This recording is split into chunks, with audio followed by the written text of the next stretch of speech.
శుక్లాంబరధరం విష్ణుం శశివర్ణం చతుర్భుజం ప్రసన్నవదనం ధ్యాయేత్ సర్వవిఘ్నోపశాంతయే అగజానన పద్మార్కం గజానన మహార్నిశం అనేకదంతం భక్తానాం ఏకదంతోపాస్మహే. ఓం గం గణపతయే నమః. ఓం శ్రీమాత్రే నమః. ఓం శ్రీ గురుభ్యోం నమః. మా ఆది ఆస్ట్రాలజీని చూస్తున్నటువంటి మీ అందరికీ, అలాగే విదేశాల్లో కూడా ఉంటూ నన్ను ఎంతగానో ప్రోత్సహిస్తూ, విదేశాల్లో వాళ్ళే కదండి, మీరు కూడా నన్ను ఎంతగానో ప్రోత్సహిస్తూ, అలాగే నా వీడియోలు కూడా చూస్తూ నన్ను ఎంతగానో ప్రోత్సహిస్తున్నారు. సో మీరందరికీ పేరు పేరున నా హృదయపూర్వక నమస్కారాలు. ఇప్పుడు మనం 12 రాశుల వాళ్ళకి మకర రాశిలో సూర్య భగవాను ప్రవేశించినప్పుడు కలిగే ఫలితాలు ఎలా ఉంటాయి తెలుసుకుందాం. దానికంటే ముందర ఏంటంటే, మీరు మీ జాతకాలు తెలుసుకోవాలన్నా, లేదా మీ ముహూర్తాలు పెట్టించుకోవాలన్నా, ముఖ్యంగా ఏంటంటే మీ జాతకాలు తెలుసుకోవాలనుకుంటే date of birth, time of birth, place of birth ఉండాలి. సో మీకు ఏమి ప్రాబ్లమ్స్ ఉన్నాయి, వివాహం ప్రాబ్లమ్సా, లేకపోతే మ్యాచింగ్ అంటారు సార్, వధువు యొక్క జాతక మ్యాచింగ్, అది తెలుసుకోవాలన్నా, అలాగే ఇదంతా కూడా మకర రాశిలో ప్రవేశించినటువంటి సూర్యభగవాను కాబట్టి ఉత్తరాయణ పుణ్యకాలం.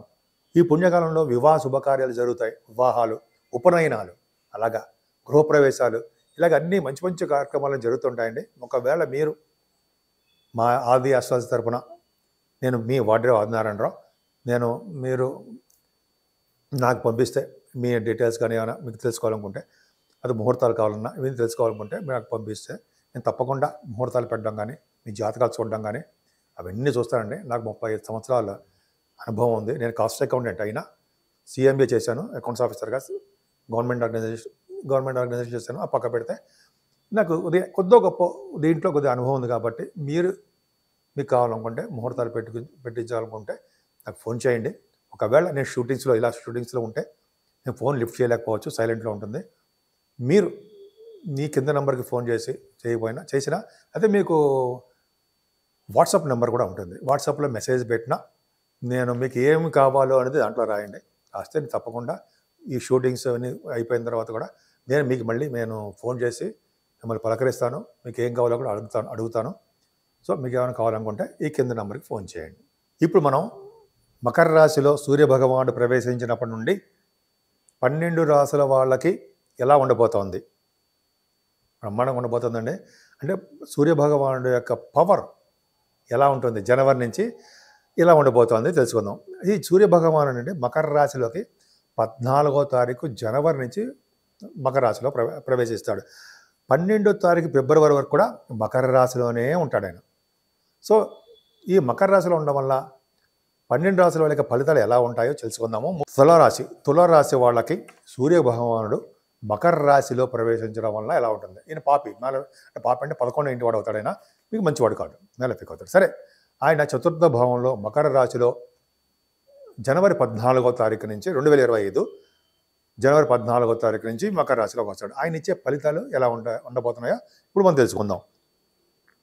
మనఃపీడ అకారణ జన విరోధ బంధుద్వేషి జన్మభూమి పరిత్యాగ.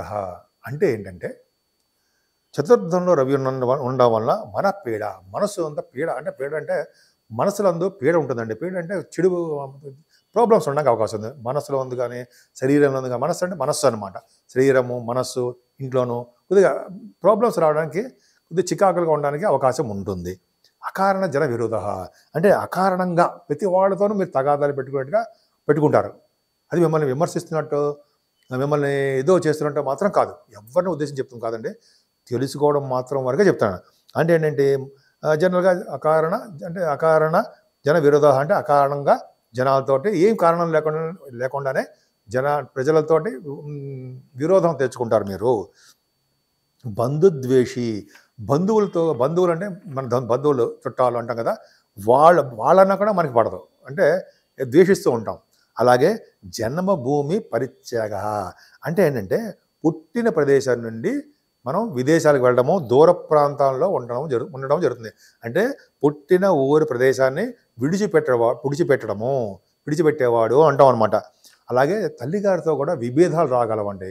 అంటే ఫోర్త్ భావంలో రవి ఉంటే జనరల్గా ఫోర్త్ భావం మదర్ అంటాం కదా, విభేదాలు రావడము, ఆవిడికి కొద్దిగా హెల్త్ ప్రాబ్లమ్స్ రావడము, కొద్దిగా మెడిసిన్స్ వాడడము, లేకపోతే డాక్టర్ గారిని సందర్శించడము, మెడిసిన్స్ ఇవ్వడం జరుగుతుందన్నమాట.